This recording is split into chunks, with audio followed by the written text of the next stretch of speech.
the other coastal First Nations.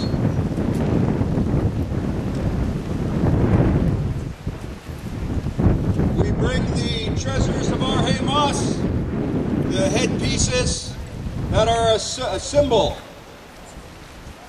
of the office of our traditional leaders. They hold the names that go back to the beginning of time when the Creator put our ancestors down on the earth. They speak to natural and supernatural encounters that happened a millennia ago.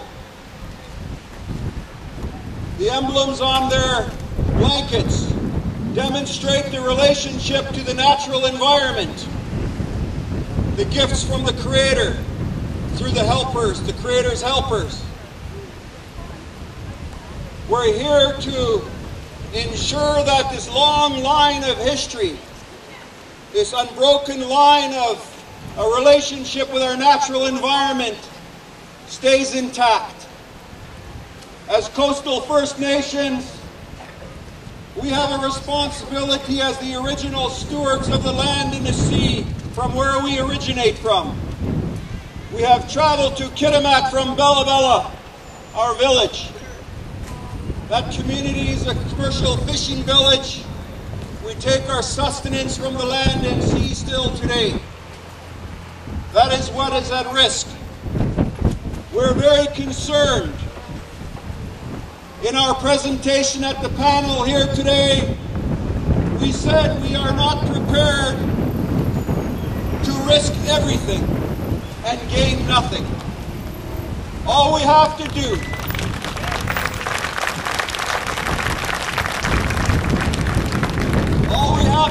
is look at recent history down in the Gulf, up in Valdez Sound. These corporate interests aren't your interests. Whether you're a First Nation or not, our history, in the Delgamuukh decision, it says we are all here to stay. We need to work together to ensure that the common good, that the very air that we breathe,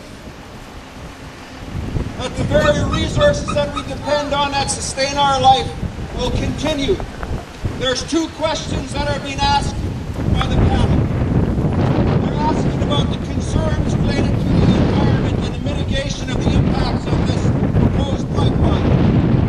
And they're also asking about the public good. Is this in the public interest?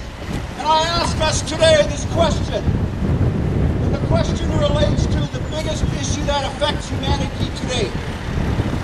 And that has to do with our climate and our environment. We know that the largest contributor to climate change is the combustion engine, the emissions that go up into the air. And it's the very thing that is being burned that when we're talking about shipping through these pipelines. Not for us, but to ship over to Asia. To ship to Asia.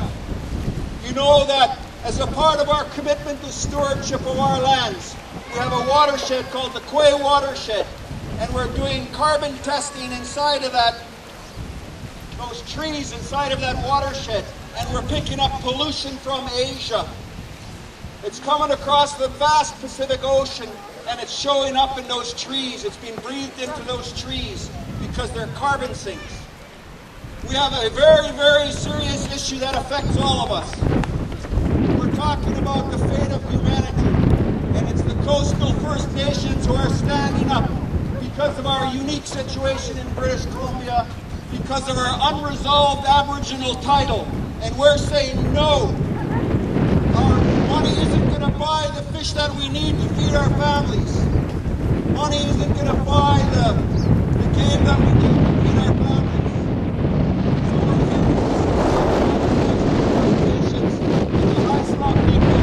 And the rest of the Canadian public to ensure that there is accountability in this process, to ensure that our interests are looked after, not only for today, but for future generations.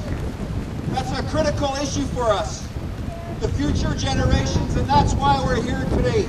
I'd like to pass it on to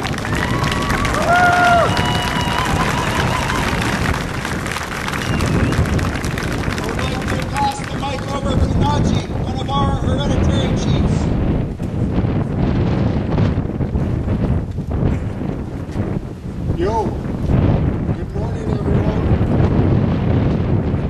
Thank you, Frank, for your words. First of all, I would like to ask the elder chief of this nation to please stand beside me.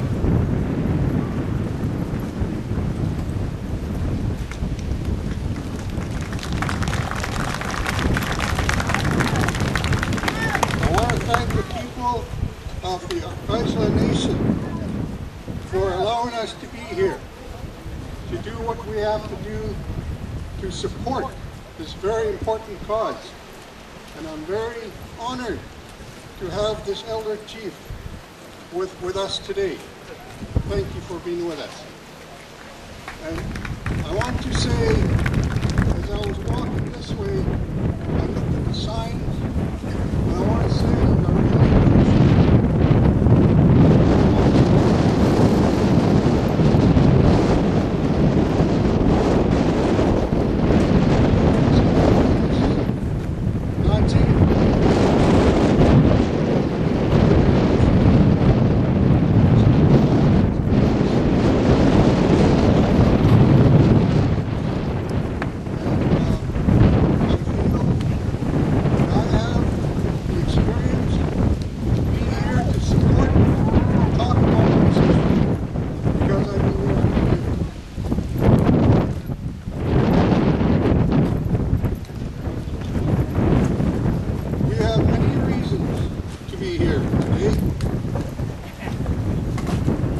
we have great concerns about the big companies,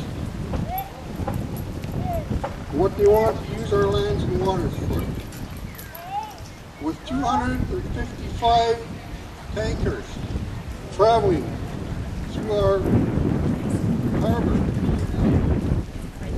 and through this very harbor here, we have great concerns. 255 chances of a disaster. The oil companies are a great threat to our way of life. We are here for our children's tomorrows. All nations have interrelationships, and we must continue to be so, to give each other strength in times like this. Our ancestors before us, hundreds of years ago, taught us how to trade in order to survive. An oil tanker disaster. Each nation has resources.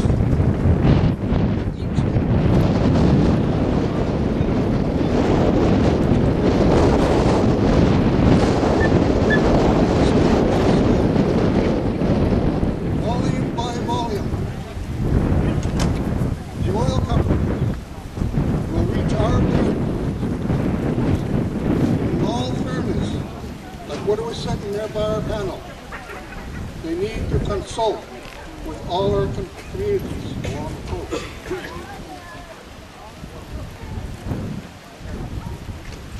All our precious resources are at stake. All our valuable seaweed we use for trade.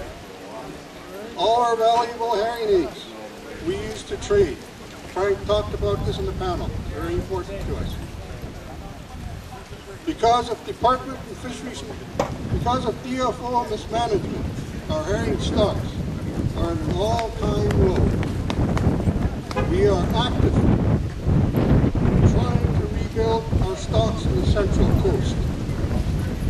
In the event of an oil disaster, all our efforts and stewardship of our lands and waters would be lost. Once you lose quality habitat, it is very difficult to get that quality back. Big companies come and go. We are here